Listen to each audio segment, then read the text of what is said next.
welcome to the 2015 Spring Concert of the PHS Big Red Band. The piece you just heard was Festivo by Czech-American composer Václav Nelibel. This was one of two pieces that this band played 2 weeks ago for Ratings Festival, where the group received straight ones, the highest rating given.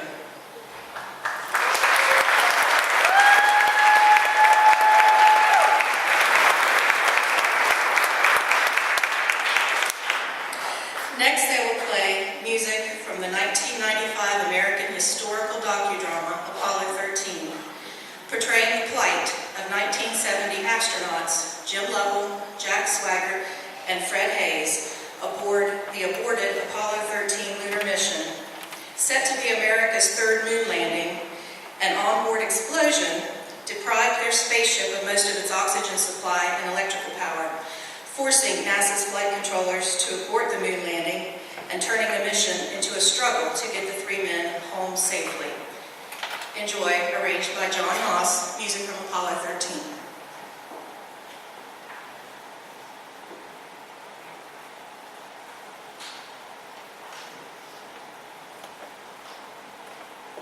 Thank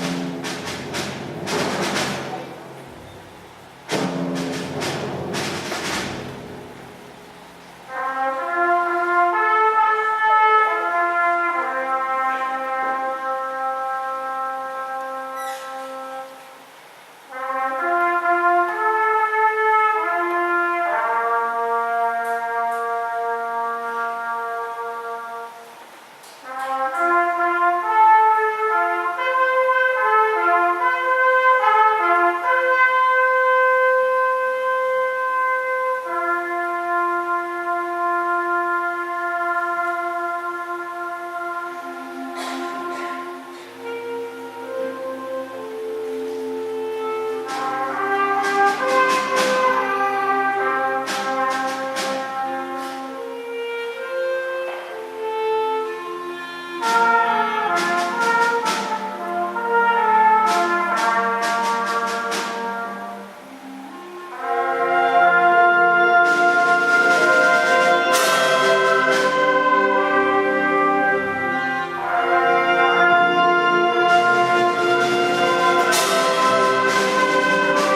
what together we can do for the freedom of man.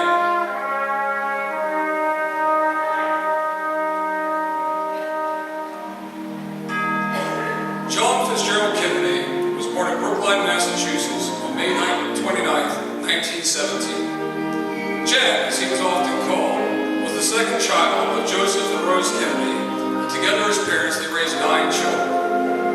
He attended Harvard University and graduated with honors. In World War II, he served in the Navy and commanded PT-109. When the ship sunk, he risked his life to save his crew. Serving his country, he helped to shape his thoughts on the future of America's right to defend its freedom. Let every nation know, whether it wishes us well or ill, that we shall pay any price, bear any burden, meet any hardship, support any friend, oppose any foe, to assure the survival and the success of liberty.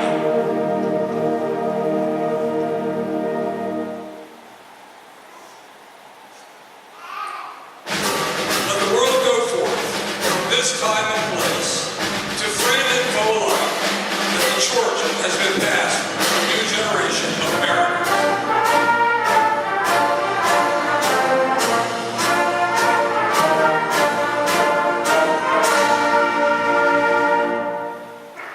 JFK was the youngest man elected to the office of president. He was the first Boy Scout to become president. John Kennedy was the first Roman Catholic president. He was the first president that served in the Navy and the first to have earned the Purple Heart. The main challenges of his term in office were conflicts with Cuba, Russia, Vietnam, the Mafia, and concerns regarding civil rights. Hear the words of newly elected President Kennedy as he prepared to face the uncertainty of what would surely become his lasting legacy. In the long history of the world, only a few generations have been granted the role of defending freedom in its hour of maximum danger. I do not shrink from the responsibility, I welcome it. President Kennedy was an ardent supporter of the civil rights movement. He, along with noted activist Martin Luther King, worked long and hard to help bring about positive change. On June 11, 1963, he addressed the nation and proclaimed the following thoughts. This nation was founded by men of many nations and backgrounds. It was founded on the principle that all men were created equal, and the rights of every man are diminished when the rights of one man are threatened. I am therefore asking Congress to enact legislation giving all Americans the right to be served in facilities which are open to the public. Hotels, restaurants, theaters, retail stores, and similar establishments. This seems to me to be the elementary right. This denial is an arbitrary indignity that no American in 1963 should have to endure. In the fall of 1963, President Kennedy turned his attention to his re-election campaign and decided that a trip to visit the South was long overdue. With First Lady Jacqueline by his side, he embarked on a 2-day trip that would take him to 5 major cities in the heartland of Texas. On the morning of November 22, 1963, a motorcade of political dignitaries traveled along a 10-mile route that wound through downtown Dallas. Since the earlier rain had stopped, the plastic bubble on top of the presidential limousine had been removed. Overflow crowds of excited people lined the streets and waved frantically at the Kennedys. At approximately 12:30, the car turned off Main Street. As it was passing the Texas School Book Depository, gunfire suddenly rang out in the plaza. Let us reflect on the events of that day and remember that life, as we knew it, was about to change.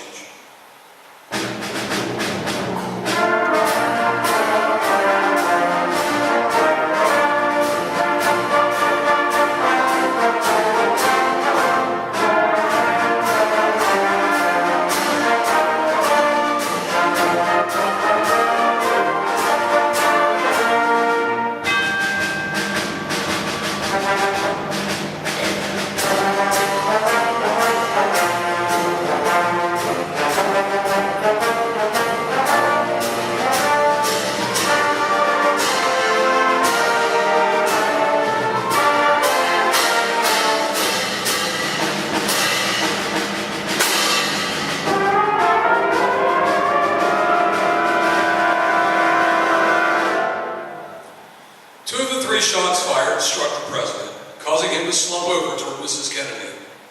The limousine sped off to Parkland Memorial Hospital, located just a few minutes away. However, doctors could do little to save him. A Catholic priest was summoned to administer the last rites, and at 1 p.m., John F. Kennedy, the 35th President of the United States, was pronounced dead. For 4 days, the world stood still while people of all walks of life mourned the loss of their beloved JFK. On November 25th, he was laid to rest. As people struggled to make sense of a senseless act and to articulate their feelings about his life and legacy, many recall these words from his inaugural address. With a good conscience, our only sure reward, with history the final judge